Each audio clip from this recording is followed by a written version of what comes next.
Bueno,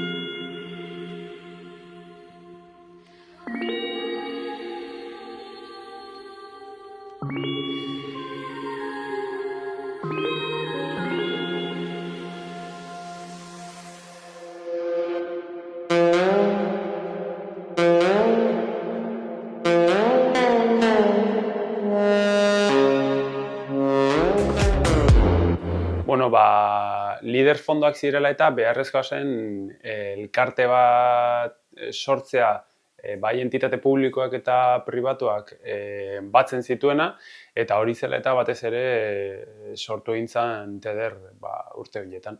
Behin martxan jarri zenean elkartea, ikusi zen zegoela aukera beste zerbitzu batzuk eskaintzeko, adibidez Nafarlan sarearen lantalde bat edo egin zen, eta adibidez emprendizaje edo kontu horiek zerbitzu laguntza bat eskaintzen da hemendikan, eta horrelako kontuak ikusi ziren, eta pixkanaka elkartak beste zerbitzu batzuk eskaintzen ditu. Galdera hori erantzuna ematea esango nuke, orain dela, 1997an sortutako elkarte bat, ia 27-28 urte martxan jarraitza ja badala lorpen bat, ez?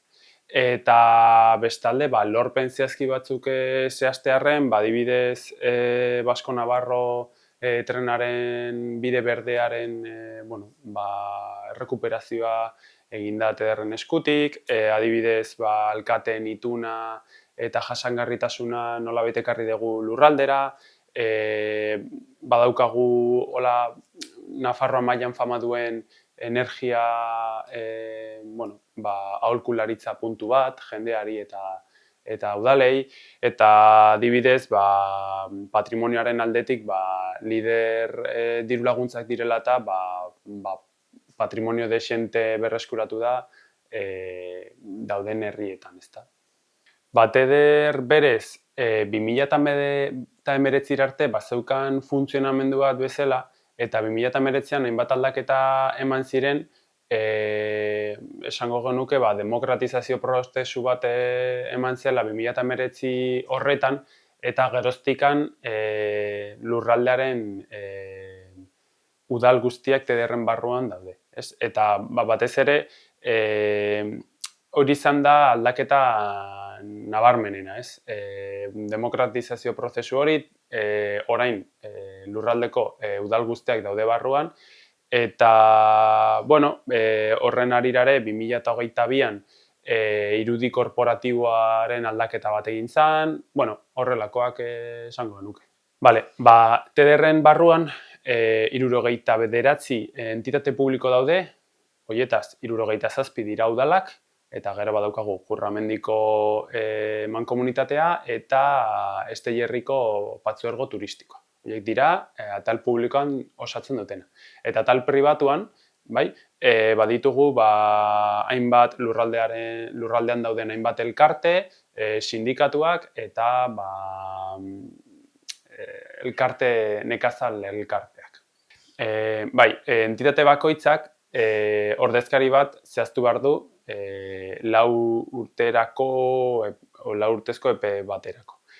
Normalean 4 urte horiek hauteskunde lokalekin o municipalekin egiten du bat. 69 entitate publikoek ordezkari bat zehazten dute, eta entitate pribatuek ere beste ordezkari bat zehazten dute. Horrek TEDerren batzarra osatzen du. 4 urtez behin aukeratzen da zuzendaritza batzordea, eta zuzendari batzorde hori nola aukeratzen da, batzarraren barruan dauden ordezkariek egin behar dute hautagaitza bat, hau da zehaztu behar dute euren burua hautatzeko aukerarekin edo, eta burua aurkezten dutenen artean, bozkaketa bat egiten da. Publikoak botatzen dituzte, eta pribatuek izena eman duten pribatuak. Eta horien artean, zuzendaritza batzarra zehazten da, 7 pribatu eta 7 publiko. Eta gero, TEDerren lehendakaritza, 7 pribatuen artean erabakitzen da, asanbladak zuzendaritza batzarrean dauden 7 artean, lehendakari bat, eta aukeratzen du. Eta lehendakari ordea pribatuetatik dator. Bale, 2022an 6 pertsona zeuden TDRen eta gaur egun 15 dira. Orduan, egia esan, 2022 geroztik, lambda garapen taldeak ez soilik TDR baizik eta Nafarroan daudenak desente handitu egin dira, eta perfilak pixkat orotarikoak. Ingenieritza perfilak dira nagusienak, uste daudela 5 edo 6, ni ingurumen zientziak ikasi ditut, badaude ekonomia ikasi dutenak, diseinu grafiko eta komunikazioa, soziologia, geografia eta historia, eta listo, uste listo. Bale, lehen aipatuet, 2029an demokratizazio prozesu bat eman zela, eta geroztikan lurraldearen entitate publiko guztiak daude barruan, udal guztiak daude barruan, eta pribatuen aldetik TDR irekita dago edonork sartzeko. Saiatzen geha nolabait baloreak partekatzen duten elkarteak TDRren barruan egotea, baina berez aukera dago edozein elkarte TDRren barruan egoteko. TDR berez ez dauka helburu bat, elkarte bezala, baizik eta TDRren helburua da eskualdearekiko. Orduan, TDRren helburua da eskualdearen garapen sozioekonomiko bat bultzatzea. Eta nolabait influentzia egin dezaken atal batzuetan lan egitea. Azken finean, guk elkarte bat geha, ez daukagu eskumenik hainbat, berez ez dauzkagu eskumenak berez, baina badaukagu aukera hainbat lan eta kontuetan lan egiteko eta saiatzen geha hortan. Baina, TDRren misioa, ikuspegia eta balioak web horrian daude oso ondo zehaztuta, nik kontatzea baino, baina, dozein kasuan, helburua da, eskualdea toki bizigarri bat bilakatzea, ez baldin bada gaur egun, baina, gero eta hobeagoa izatea. Eta horren harira, kalitatezko enplegua sustatzea, horrelako kontuak sustatzea. Generoen arteko berdintasuna, jasangarritasuna, naturaren babesa, horrelako helburuak ditu TDR. Honen harira zaila da zehaztea, azken finean TDRek dituen helburu asko subjektiboak dira. Orduan, helburu subjektibo horien exitoa edo zehaztea ez da batere erresa. Baina, esan dezakegu, lehen aipatuan bezala, 27 urte daramatzagula hementxe, justo oraintxe, handitze prozesu batean gaude, gero eta lan eta proiektu gehiago ditu Nafarroako gobernuarekin, orduan nolabait esan dezakegu egiten dugun lana badirudiela onuragarria eta positiboa dela. Hori alde batetik. Bestetik, TDR eta lider funtzionamenduaren barruan, liderrak 4 urteko prozesu bat daukate, eta prozesu horren barruan hasten gara 4 urtez behin diagnostiko batekin. Diagnostiko horrek ere aukera ematen digu, aurreko prozesu, 4 urteko epean, baloratzea zein nolako emaitzak izan ditugun, eta gero, 4 urteko epe horren barruan, guk hainbat proiektu garatzen ditugu, eta proiektu horietan baditugu aukerak, indikadoreak aztertzeko gure egin dugun proiektu edo programa horrek zein nolako inpaktu izan duen. Baina orokorrean ez da batere erresa zehaztea gure proiektuek zein nolako inpaktua izan duten. Baina hainbat baliabide ditugu hori egiteko. Ez daukagu hola oso... Ez daukagu lantalde piramidal bat, bai? Normalean, danok gea teknikariak, alor batzuetan edo beste batzuetan lan egiten dugunek, normalean elkarra egiten dugu lan, azken finean gure baitugulako proiektu batzuk, baina ez dira isolatuak, beste lankide batzuk lan egitera behartzen gaitu, bai? Hori alde batetik, eta gero bestetik badago zuzendaritza tekniko bat, eta zuzendariak egia esan besteen gainetik dago, baina ez da hori, batere piramidala, eta horren arira guztiok batera egiten dugu lan, eta nolabait horrela kudeatzen dugu gure egunerokoa. Hau ez da galdera erresa, azken finean askotan ere bada, jendeari asko interesatzen zaio, eta askotan jendea ez du ulertzen nola finantzatzen den Tether. Hainbat bide ditu, askotan, gehiengoa izango litzateke, diru laguntzak eta hitzarmenak Nafarroako gobernuarekin, eta lehen aipatu ditudan Europar Batasunetik datozten lider fondoak, bai? Gero bestalde, Nafarroaren diru laguntza hauek ez dira edozein emateko, baizik eta guk Nafarroari laguntzen diogulako, Nafarroako gobernuari laguntzen diogulako euren politikak lurralderatzen. Bai, askotan Nafarroako gobernua badauka arazo bat, eta gelditzen dela Iruña eta bere komarkan edo, eta ez da llegatzen landagunetara. Orduan, landa garapen taldeek horretarako ibilgailu oso erabilgarria gara eta beraien politikak lurreratzen laguntzen digu eta horregatik egiten ditugu programak eta hitzarmenak beraiekin. Hori alde batetik, gero bestalde, badaukagu aukera elkarte bezala, hainbat beste diru laguntza batzuetara aurkezteko. Adibidez, La Caixa, Fundación La Caixa eta Fundación Caja Navarrak ditute programa bat, dela Innova, eta horrelako diru laguntzetara ere aurkezten gara. Eta gero bestalde, gure bazkideek, kuota batzuk baituzte TDR-ko bazkideak izategatik. Baina egia esan, gehiengoak, hau da, agian 80% edo, Nafarroako gobernua eta Nafarroako gobernua ditugun programak eta proiektuak eta hitzarmenak dira.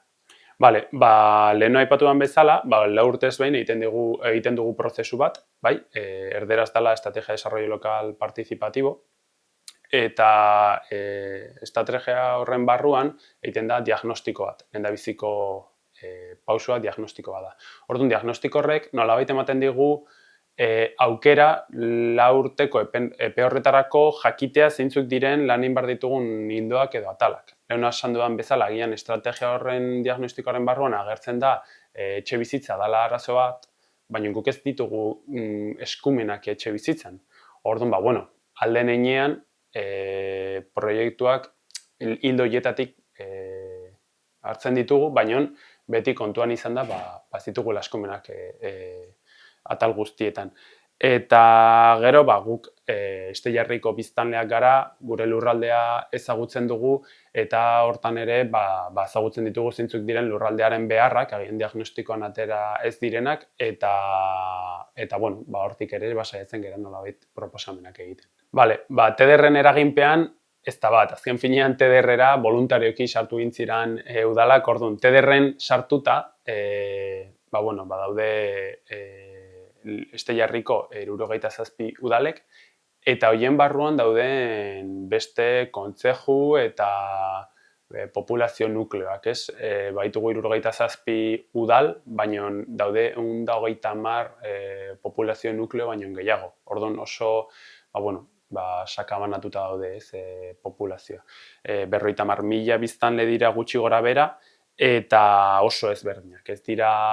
Oso ezberdinak dira, esan nahi dut, Esteiarriko mendialdea dira herri txikiak eta sakabanatutak, eta gero daukagu Esteiarriko herri beran, non ditugun herri handiagoak eta Ebro ibaiaren arroilan edo, ez? Pixkat, Nafarroan gertatzen den berdin-berdina, badaukagu hemen Lizarraldean edo Esteiarrian. Eta gainera, nolabait hiriburua edo hiri nagusiena, Esteia Lizarra dela, erdian dago kokatuta. Nafarroa txiki bat izango balitz bezala, ez? Ez ditugu zehazki toki batzuk, ez, zehaztuta lan egiteko, baina bai proiektuaren arabera, toki batzuk identifikatzen ditugu bertan lan egiteko. Demagun, despopulazioa dela eta lan egingo dugu herri txikietan, ez? Eta ez herri handietan. Horrelakoak ematen dira, baina berez ez ditugu toki batzuk zehaztuta guk eskualde osorako egin behar dugu lan eta horrela egiten dugu. Baina gerta daiteke hainbat proiektuetan toki jakin batzuetan lan egitea, bertan daudelako proiektu horren alorrean lan egiteko toki interesgarrienak. Lehenik eta behin, beste landa garapen elkarteek beste lurralde batean daude. Eta lurralde bakoitza bere berezitasunak ditu, ez? Orain aipatu dudan bezala, guk lurralde nahiko heterogeneo batean gaude, baditugu herri txikiak, herri handiak, baditugu herri euskaldunak, herri ez euskaldunak, hori nolabait alderatzen baldin badugu Zedernagara lurrekin, Nafarroako iparraldean dagoela, nolabaiteko homogeneotasun bat dauka. Edota adibidez, zona media patzuergoak beste berezitasun batzuk ditu. Hori alde batetik, gero bestetik,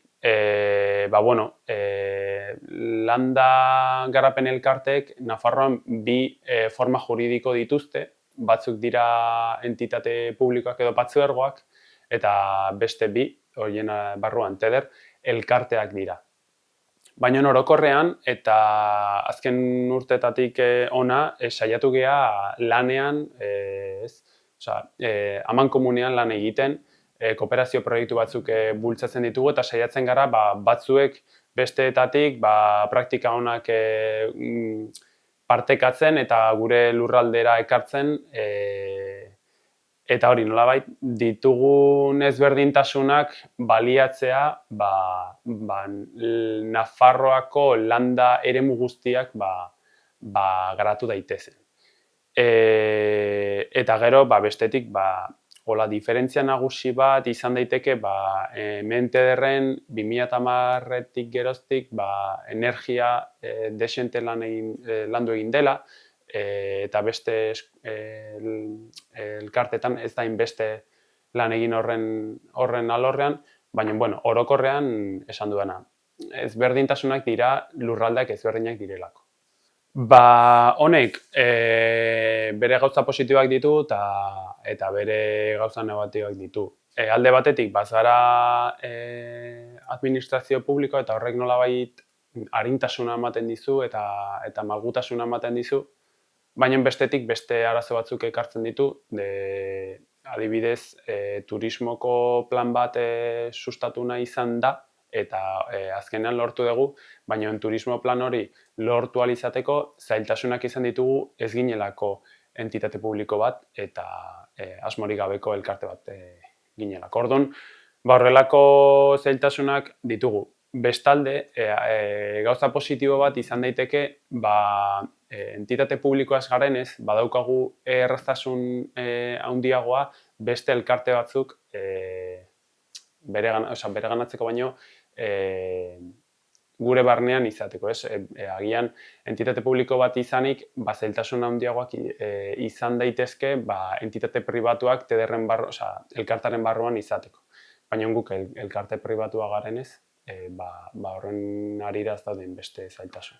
Hola, erronka nagusi bat eta justo orain aipatu dut, helmugako jasangarritasun turistikoko plana, hau da, erderaz ditzen da Plan de Sostenibilidad Turística en Destino, izan da asko kostatu zaigun plan bat, aurreikusita zeuden 4 milioi euro lurralderako, Steilerrirako, eta kostatu izan zaigu nolabait plan hori martxan jartzea, azkenean lortu egin da, egia da, bazegoela epe bat zehaztuta, eta nahiz eta beranduago hasi, epe hori ez dago aurreikusita luzatzeko, berez daukagu denbora gutxigo lan hori egiteko, hori izan daiteke, epe motzean daukagun helburu potente bat, gero bestalde, baditugun eta eskaintzen ditugun zerbitzuak finkatzea eta indartzea, lehen esan dut, 22an ginala 5-6 pertsona eta orain gea 15, hori da gero eta zerbitzu gehiago eskaintzen ditugulako, baina zerbitzu horiek zehaztu behar dira, badaukagu ere lan egiteko, sede berri bat aukeratu behar dugu, mankomunitatean ja nolabait limitazio batzuk ditugu, toki aldatu behar gea, hori epe motzean ere erronka bada, eta naiz eta zerbitzu batzuk nolabait indartu behar ditugun, aurreikusita dago ere beste zerbitzu batzuk eskaintzeko aukera. Azken finean, guk lurraldean identifikatzen ditugu interesgarriak izan daitezken beste zerbitzu batzuk, eta seguruenik horiek ere eskaintza izango litzateke hola epe motzeko erronkak. Era berean, zerbitzuak zabaltzea o handitzea eta finkatzea, azken finean epe motzan eta epe ezberdinean helburu edo erronka berdinak izan daitezke, eta gero gogoeta egin genunean erantzun hauek prestatzeko, agian izan daiteke proiektu europearretan parte hartzea eta Nafarroaz kanpoko eta batez ere Europako beste eskualde batzuekin lan egitea. Orain arte egia esan, Nafarroako landa elkartekin egiten dugu lan, bere momentuan Espainiako beste elkarte batzuekin egiten zen lan, gaur egun hori nolabait pixkat utzita dago eta interesgarria izango litzateke ere Europan egiten diren beste kontu batzuk begiratzea eta horretarako proiektu europearrak oso interesgarriak dira. 2022tik geroztik pertsona badago teknikari oso ona gainera berdintasunan eta alor guzti hori bultzatzeko, bai TDR-en nolabait barrura begira eta bai Este-Jarriko udalei zerbitzu hori eskaintzeko, eta horrek aukera eman digu berdintasuna eta emakumekiko politikak egiten ditugun proiektu guztietan uztartzea. Orain arte, agian egiten zen, baina ez teknikari batek ematen dizun zehaztasunarekin edo indarrarekin, ez? Eta adibidez, zentzu horretan gure egunerokotasunean saiatzen gera hizkera korrekto bat erabiltzea, hau da, lenguaje de género, nire komunikazioko lankideak esaten zian ere sensibilizazion visual bat edo ematen dela, saiatzen gala, egiten ditugu karteletan, gorputz ezberdinak, pertsona ezberdinak identifikatzea, ez nolabait estereotipoetan ez erortzea, eta horrelakoak egiten ditugu, baina batez ere hori. Badago programa bat berdintasun teknikariak bultzatzen duena, eta hori izan da batez ere pauso handiena. Bai, hori, badago nire lankideak esaten dio itinerario bat, ez, berdintasunerako itinerario bat, hori, bai TDR-entzako eta bai eskualdearentzako, eta egia esan ez dakit Lizarraldean, hori datu hori ez daukat, baina ez daude berdintasunerako teknikari asko. Esteia Lizarrak badauka, baina ez dakit beste udalek badaukaten. Orduan, askotan teknikaririk gabe zaila da gauza horiek aurrera eramatea. Horren arira, proiektu zehatz batzuk zehaztearren, egin dira bibliobus badago Este-Jarrian eta bibliobus horren barruan egin dira programa batzuk emakume idazleak hainbat herrietara eramateko, bertan egiten da sesio eta programa batzuk, badago hori berdintasunerako itinerario hori, burutu egin nahi da pakto bat, berdintasunerako pakto bat Esteia Lizarran, jasotzen diren, badago pacto de Estado por la violencia de género, eta horrek ematen du dirua udalei, diru hori baliatzea guztion artean proiektuak burutzeko, horrelakoak egiten dira eta beste batzuk egin nahi dira. Orain adibidez, aipatu ditudan berdintasunerako proiektu guzti hauek, eta hortaz aparte, adibidez, izan dugun Landa Nafarroa lotu proiektua, hori Nafarroan dauden landa garapenerako lau elkartek burutu dugu. Ekoizeibes 50-50 proiektua, hori dela energiarekiko sentsibilizazio bat burutzeko eskoletan, Ecosite Rural Lab, zala despopulaziorako proiektu bat, coworking bat ere egin dugu, eta adibidez landa komertziorako ere proiektu bat sustatzen ari gara. Horiek dira hola epe motzean garatu ditugun proiektu batzuk, eta gero, lehen aipatu den EDLP hori egiten da diagnostiko bat eta ondoren egiten dira diru laguntza batzuk eman, lau epeetan, o lau, ez zait ateratzen, lau konbokatorietan edo, eta egin eta nolabait esleitu dugu lehendabiziko konbokatoria hori, eta seguruenik udazken honetan ja bigarrenarekin hasiko gara. Konbokatorioaren barruan esleitu ditugu, eman ditugu, ia 9.000 euro uste dut, 29 proiektu burutzeko. Hau da, diagnostiko horren barruan zehazten ziren erronkei nolabait irtera emateko diru laguntza batzuk dira, eta horretarako 29 proiektu burutuko dira. Lehen aipatu dudan helmugako jasangarritasunerako turistikoko plana hori izango litzateke garatu behar dugun burutu behar dugun proiektu nagusi bat, eta gero bestalde baditugu beste proiektu batzuk, Pueblos Vivos ditzen dana, Rural NAP, dala despopulaziorako beste proiektu bat, justo orain aipatu dudan EDLP-aren bigarren konbokatoria burutu behar dugu udazkenean. Horiek dira pixkat burutu behar ditugun proiektuekola epe motzena. EDLP-aren barruan diagnostiko horretan identifikatzen ditugun lan ildoak dira adibidez, lan ildo horiek aukera ematen digute proiektuak garratzeko, eta gero bestalde Nafarroako gobernuak zehazten dituen beste lan ildo batzuk edo eta guk identifikatzen ditugunak. Azken finean joek dira pixkat gure erramintak proiektuak zehazteko. Beste eskualde batzuekin, lehen aipatu dut, lankidetza proiektuak burutzen ditugula urtean behin edo proiektu bat egiten dugu. Orduan, hori izango litzateke beste eskualdeekin daukagun lankidetza bidea edo, eta gero lurraldean saiatzen gara beste eskualde batzuei laguntzen, ez? Adibidez, Bide Berdearen elkartari laguntzen diogu Bide Berdearen kudeaketan eta bar, pasaden urtean sortu egin zen Montejurra bizi elkartea, Montejurra ingurua kudeatzeko, eta beraiei ere nolabiteko aholkularitza bat eta laguntza bat eskaintzen zaie, berdina gertatzen da plazara elkartearekin, edo eta TDR-en parte diren beste elkarteekin.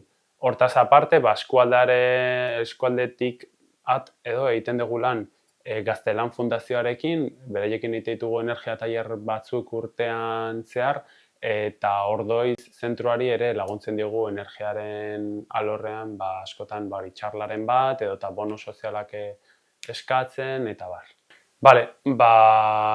Esan dezakegu TDR entitate klabe badala lurraldean, izan ere, nolabait, entitate supramunicipala da, hau da, udalen gainean dago, eta aurkitzen da udal eta Nafarroako gobernuaren artean. Eta, nolabait,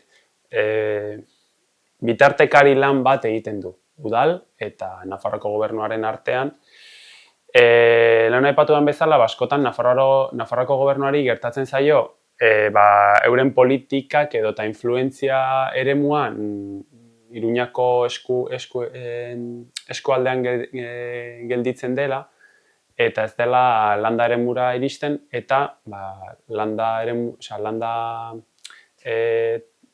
garapenerako taldeek ibilgailu bat gehala euren politikak sustatzeko eta bideratzeko, eta eredu bat izan daiteke landa merkataritzarako dagoen programa, ez azken finean hainbat politika merkataritza sustatzeko, batez ere eskualdean gelditzen zirela, Iruñako eskualdean gelditzen zirela ikusi zuen Nafarroako gobernuak, eta orduan erabaki zuen programa espezifiko bat garatzea landa merkataritzarako. Eta hori, adibidez, landa garapenerako lau taldek parte hartzen dugu horretan, eta hor izan daiteke eredu bat nun ikusten den zein nolako erlazioa daukan TDR administrazioarekin, bai Nafarroako gobernuana eta bai eskualdeko edo tokiko elkartekin. Pixkat berriz esatea ez, nolabait guk gehala Nafarroako gobernuaren ibilgailu bat bezala euren politikentzako, eta guk horren truke lortzen dugu finantzaketa eta badaukagu aukera zerbitzu bat eskaintzeko pertsona baten bitartez normalan. Finantzaketa hori normalean da pertsona baten lana ordaintzeko. Eta oraintxe bertan Tederren badago pertsona bat hortaz jarduteko. Hori izango litzateke adibide bat, horren harira Nafarlan sarearekin berdina gertatuko litzateke, hemen badaude teknikari batzuk ildo horretan lan egiteko, eta hori izango litzateke pixkatez guk eskaintzen dugu zerbitzu bat, eta horren truke Nafarroako gobernuak finantzaketa bat ematen digu hitzarmen baten bidez. Bueno, nik esango nuke relebo generazionala badala lurraldearen eta gure gizartaren erronka bat, ez? Ez da bat ere erresa gaztei zuzentzea, eta nik esango nuke gaztean naizela, baina hemen lanean nagoenean ez da bat ere erresa gaztei ailegatzea, naiz eta askotan saiatzen gean euren komunikaziorako baliabideak erabiltzea, batez ere sare sozialak, ez? Horren harira aipatzea, adibidez Tederren gehala 4 pertsona 30 urtetik beherakoak, eta 5 pertsona 35 urtetik beherakoak. Geha 15 pertsona, baina eren bat gazteak edo garela, eta hori ere bada bide bat Tederrek daukan gaztei bideratzeko. Eta adibidez, EDLP-an aurreikusita daude diagnostiko prozesu horretan gaztei zuzendutako lan jardunaldi bat. Eta lan jardunaldi horietara gazteekin lan egiten duten pertsonei zuzenduta dago, adibidez gazteriko teknikariei, baina baita gaztei beraiei ere. Orduan, egia esan jardunaldi horiek 2022an eman zirenean ez zuten arrakasta handirik izan, ez ziren apenas gazteak agertu, baina saiatzen gara hori.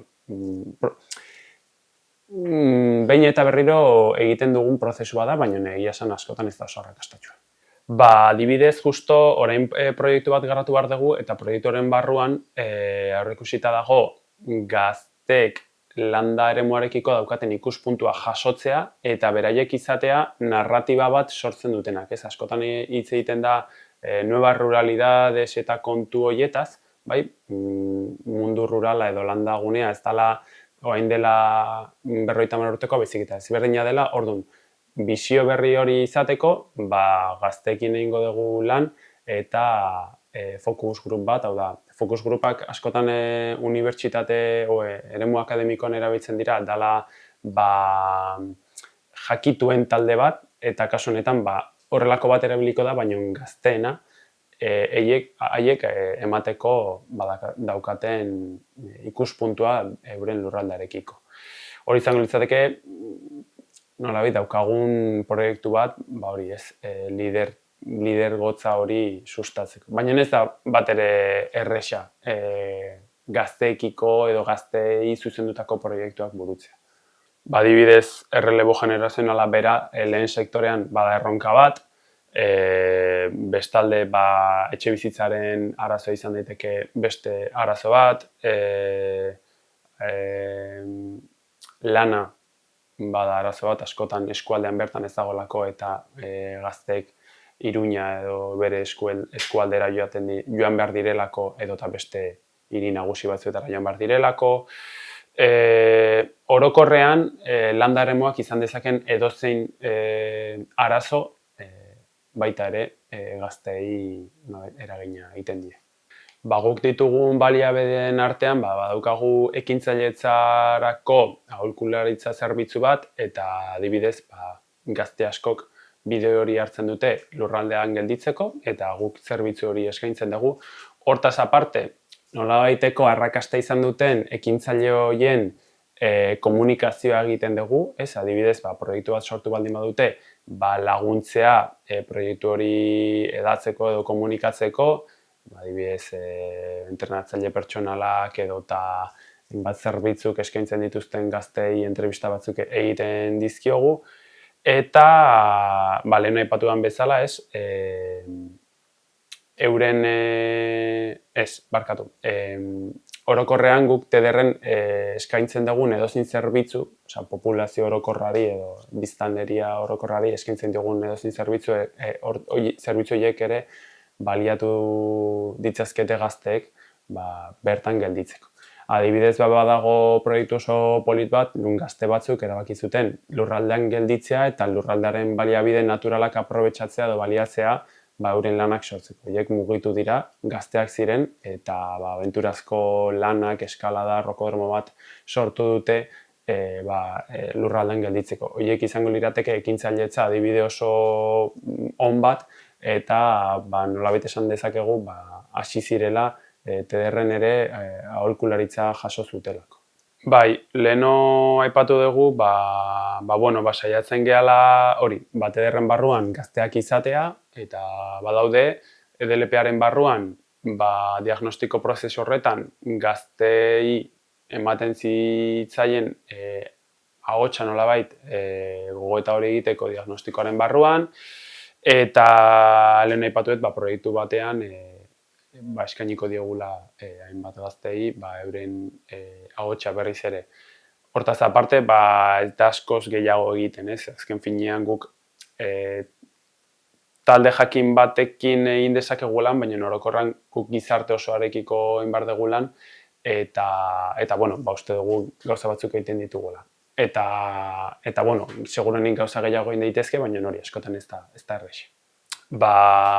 Leheno aipatu dugu, sare sozialetan sare sozialak asko erabiltzen ditugu, eta horren arirare, nolabait TDRren irudi korporatiboa aldatu zenean, irudi gazteago bat eta instituzio bat izango balitz bezala, hortik pixkat ateratzea, tono modernoago bat erabiltzea, sortzen ditugun baliabideak nolabait interesgarriak izatea ere gazteei. Ez da erresa, baina kontu horiek egin ditugu, eta saiatzen geha gure lana gaztentzako atraktiboa izatea, baina gazteek euren interesak dituzte ere, eta erronka bada guretzat.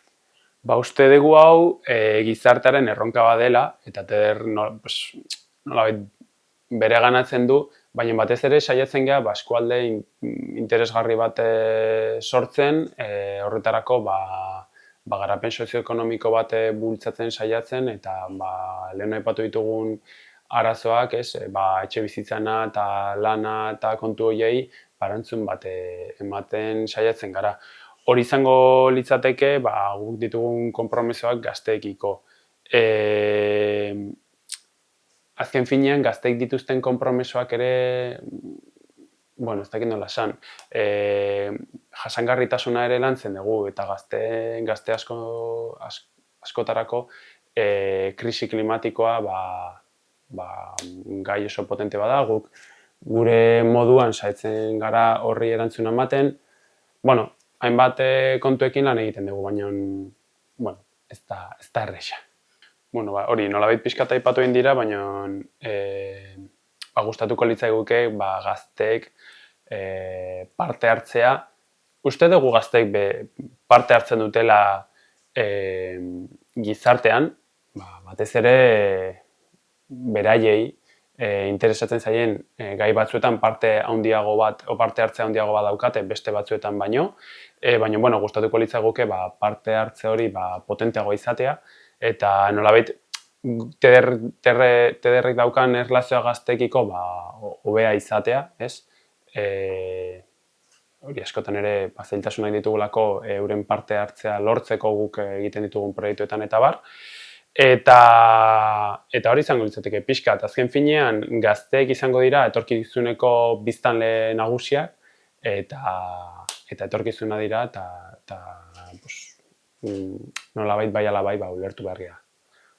Leheno pixkat aipatu da nola zein baliabide zituen TDRek euren proiektuen exitoa edo identifikatzeko, lau urtetik behin egiten dugu hausnarketa bat, diagnostiko bat, hori izango litzateke erraminta nagusiena, eta gero proiektuen barruan indikadoreak ditugu eta horiek baliatuta zehazten dugu pixkat ea guk zehaztu ditugun helburuak lortzen ditugun edo ez. Horiek izango lirateke pixkat gure metodoak edo. Sare deszentralizatuen bidez funtzionatzen dute normalean blockchain non-transakzioak hainbat nodo edo erabiltzaileren adostasunez egiaztatzen diren, banku baten moduko agintaritza zentral baten beharrik gabe. Transakzioen historia aldaezina gordetzen duen erregistro digital banatu eta deszentralizatua da. Bloke bakoitzak hainbat transakzio ditu eta aurrekoarekin lotuta dago, kate bat osatuz. Pribatutasun handiagoa, transakzioetan azkartasuna, kostu txikiagoak, irisgarritasun globala eta finantza bitartekarien ezabapena eskaintzen dituzte. Aplikazio deszentralizatua sortzeko aukera ere ematen dute. Bertzea bertze, lurrunkortasun handia, segurtasun arriskuak, erregulazio aldakorrak, legez kanpoko jardueretarako erabilera potentziala eta gako pribatuen galera. Blockchainari transakzioak egiaztatzeko eta gehitzeko prozesua da, mehatzariek blokeak balioztatzeko problema matematiko konplexuak konpontzen dituzte eta kriptomonetekin saritzen dira. Ethereumeko blockchaineko tokenentzako estandar bada, kontratu adimendunak eta tokens suntsikorrak sortzea eta kudeatzea ahalbidetzen du. Funtsezkoa baitira kriptomoneten eta aplikazio deszentralizatuen proiektu askotarako. Ordainketak, inbertsioak, diru bidalketak, kontratu adimendunak, finantza deszentralizatuak, jokoak, tokens ez suntsikorrak egiteko erabil daitezke bertzea bertze. Bitcoin lehenengo kriptomoneta izan zen eta batez ere ordainketa sistema deszentralizatua eta balio biltegia izatea du helburu. Ethereum bezalako beste kriptomoneta batzuk funtzio aurreratuagoak ahalbidetzen dituzte, hala nola kontratu adimendunak eta aplikazio deszentralizatuak. Ez da bat erresa, askotan ere kontu berri hauetan tengabe egon behar zarelako zuk ere ikasten, bai pertsona, teknikari bezala edo elkarte bezala, ez? Orduan, guk barrura begira edo digitalizazio prozesu bat garatzen ari gara, esango nuke pixkanaka, bai, badaude lankide batzuk adimen artifiziala gehiago edo gutxiago erabiltzen dutenak, ez dira gure lan egiteko erraminta nagusiak, baina erabiltzen ditugu, eta digitalizazioan bai, saiatzen gara, hainbat erraminta erabiltzen, ez? Sare sozialak izan daiteke digitalizazio prozesu bat, Google Analytics, erabiltzen badaukagu newsletter eta boletin bat, formulario digitalak askotan ere erabiltzen ditugu jendeak bere izen emateak egiteko, eta gero diseinu grafikorako aplikazio batzuk ere erabiltzen ditugu online, adibidez edo en la nube esango genuke, ez? Batez ere gure lana hobetzeko erabili ditugu. Hori barrura begira. Eta kanpora begira, nolabait gure komunikazioa errazten duten hainbat erraminta erabiltzen ditugu. Tontakeri bate dirudi, baina WhatsApp erabiltzea korroa baino jendeak eskertzen du. Jendeak askotan ez da korreo bidez komunikatzen, eta WhatsAppa oso erraza da erabiltzeko, eta horrek nolabait jendeari gerturatu digu, eta Zooma ere askotan erabiltzen dugu, bilerak egiten ditugunean Nafarroako gobernuekin edo eta beste landa garapeneko elkartekin toki jakin batean batzea baino, Zoom bidez egiten ditugu bilerak, eta hortaz aparte, kanpora begira ere, hainbat tailer eta kurtso burutu ditugu, ez? Mugikorraren erabilera, gure eskualdeko jende adin, ez dut esan nahi, gure aiton amonek edo esango genuke, ez dakite askotan mugikorra erabiltzen, batzuk bai, beste batzuk ez, orduan, beraiei bideratutako kurtsoak, edo adibidez ziurtagiri digitala erabiltzeko kurtsoak, kontabilitatea egiteko ekintzaileei, bideratutako kontabilidadea egiteko tailerrak, Excela eta erabiltzeko eta amaitzeko administrazio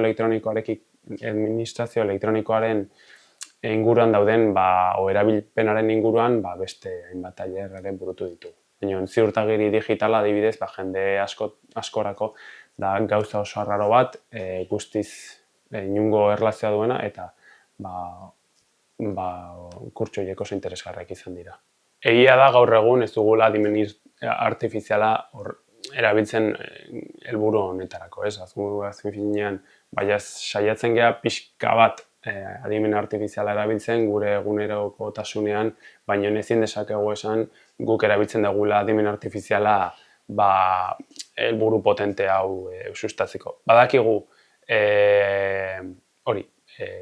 baliabide oso interesgarri badela eta guk EDLP-an identifikatu genuen hori bezala eta EDLP-ak 5 ardatz ditu eta 5. Digitalizazioa zen. Eta horren barruan, aukera ematen genuen edozein udal edota pertsona pribatu edo entitate pribatu honen arian proiektu bat garatu nahi bazuen, diru laguntza bat lortzeko aukera, ez?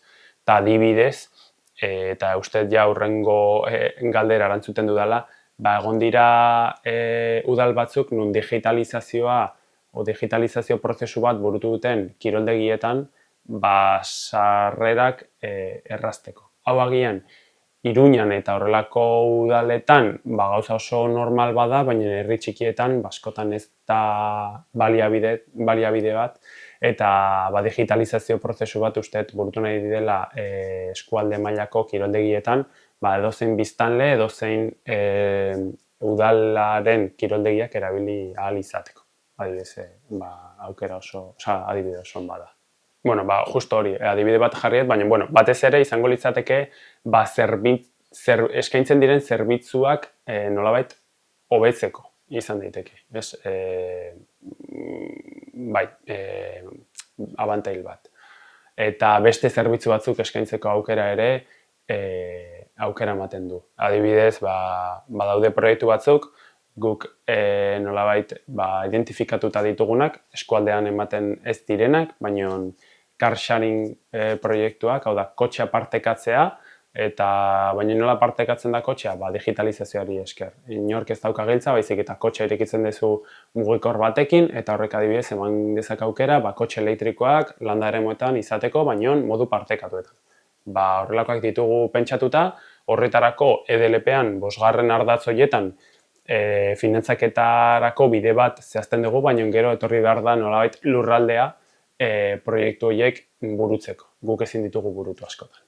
Lehen aipatuet Landa Nafarroa lotu proiektua, horren barruan digitalizazio tailer batzuk eman ditugu, lehen aipatu ditudanak, ziurtagiri digitala, mugikorran erabilera eta bar, eta gero, lankidetza bat izan dugu Iris Poloarekin, bertan klaster antzeko bada, digitalizaziorako klaster bada, eta horren barruan doaineko digitalizaziorako aholkularitza eskaini egin da, eta polo horrekin edo klaster horrekin lankidetza horrek ahalbidetu digu, bai beraiek guri eta guk beraiei nolabait guk ikusten genuena komunikatzea, ez? Nolabaiteko informazioaren trukaketa izan dugu digitalizazioaren alorrean, ez? Soilik proiektuak goitik behera, baizik eta betik gora ere. Justo hori, aipatuet Landa Nafarroa lotu proiektuan horren barruan tailer batzuk zeuden aurreikusita, eta gero beste agertzen diren beste kontu batzuk hartzen ditugu eta saietzen geha horiek baliatzen, Polo Iris adibide hon bat izan daiteke, eta gero EDLP-aren barruan suertatu daitezkeen proiektuak ere beste adibide hon bat izan daiteke, baina hortaz aparte dugu beste askorik egiten. Oso gai berria da, badakigu interesgarria, badakigu gainera arroil digital bat dagoela, bai landa eremuan eta askotan gero adinean, eta saiatzen gera barrakala desarrolla. Arrakala digital hori gutxitzen, baina guztiz istea oso zaila da. Eta gainera hori, hori digitalizazioa eta adimen artifizialaren kontu hau guztiz, etengabe berritzen da eta etengabe gelditzen zara atzean, egon bar zara une oro ikasten edo. Orduan, saiatzen gera hortan. Momentuz ez dugu kapazitaterik hori zehazteko. Azken finean, hasi gara pixka digitalizazioarekin, saiatzen gera lurreratzen eta prozesu horretan gaude. Seguronik, EDLParen barruan egiten dugunean urrengo diagnostikoa, gian egin dezakegu nolabait diagnostiko bat hori. Ikusteko digitalizazioaren implementazio maila eta baina momentuz saiatzen gea zia uzten eta digitalizazio prozesu horiek garatzen joatea, baina ez daukagu ahalmenik ikusteko zein den digitalizazio eta adimen artifizialaren erabilpena eskualdean.